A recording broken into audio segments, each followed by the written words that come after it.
মনোনয়ন ফিরে পেতে আপিলের শুনানির দ্বিতীয় দিনের আরও খবর জানাতে নির্বাচন ভবন থেকে যুক্ত হচ্ছেন সহকর্মী তাহসিনা জেসি। আজ কটি আবেদনের নিষ্পত্তি হয়েছে, প্রার্থীরা কি বলছেন, সব মিলিয়ে জানাবেন।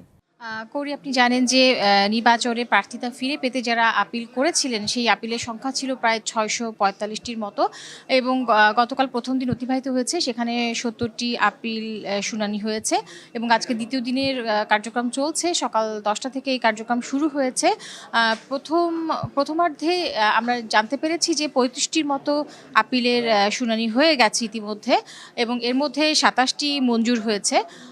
আমরা সকাল থেকে এখানে প্রার্থীদের আনাগোনা দেখতে পাচ্ছি। প্রার্থিতা ফিরে পেয়ে অনেকেই উৎফুল্ল ছিলেন, তবে অনেকেই বলছিলেন যে আসলে নির্বাচনের যে পরিবেশ, যে মব সন্ত্রাস, সবকিছু নিয়েই তারা অনেকটা শঙ্কিত। কৌরি, আপনাকে আরেকটু জানিয়ে রাখি যে নির্বাচন ভবনের যে অডিটোরিয়াম রয়েছে সেখানে প্রধান নির্বাচন কমিশনারের নেতৃত্বে একটি পূর্ণাঙ্গ 5 সদস্যের কমিশন সেখানে এই আপিলের শুনানিতে অংশ নিচ্ছেন।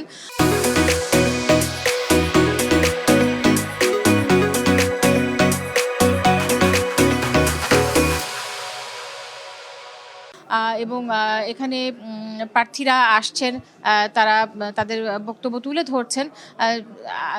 18 জানুয়ারি পর্যন্ত এই শুনানি চলবে বলে আমরা জানতে পেরেছি এবং কেউ যদি এই শুনানিতে সন্তুষ্ট না হয়, সংক্ষুব্ধ যে কেউ উচ্চ আদালতের আশ্রয় নিতে পারেন বলেও আমরা জানতে পেরেছি।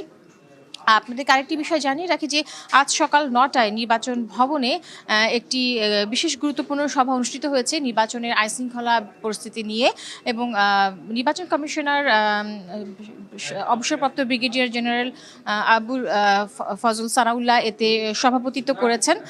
তবে এই বৈঠকে কি আলোচনা হয়েছে সে বিষয়ে আমরা আসলে এখনও বিস্তারিত জানাতে পারিনি। তবে কৌরি, আমরা এই ছিল আমার কাছে সর্বশেষ অবস্থা।